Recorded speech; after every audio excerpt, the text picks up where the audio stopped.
নরেন্দ্র মোদীর মুখ্যমন্ত্রী থাকাকালীন গুজরাট রাজ্যের কোনো উন্নয়ন তো হয়নি, বরং মানব উন্নয়ন সূচকে গুজরাটের স্থান 5 থেকে 11 নেমে গিয়েছিল। আজ সারা ভারতবর্ষে জুড়ে এই ঘটনার প্রতিফলন আমরা দেখতে পাই।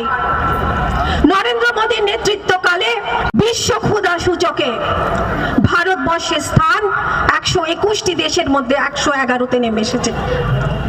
সারা বিশ্বে 5 বছরের কম বয়সী যত শিশু মৃত্যু ঘটে তার 21% মৃত্যু ঘটে ভারতবর্ষে, এবং ভারতবর্ষে 5 বছরের কম বয়সী যত শিশু মৃত্যু ঘটে তার 65% ঘটে কুপোষণের কারণে। 2012 থেকে 2021-এর মধ্যে নারীদের বিরুদ্ধে অপরাধ 42.96% বেড়ে গেছে।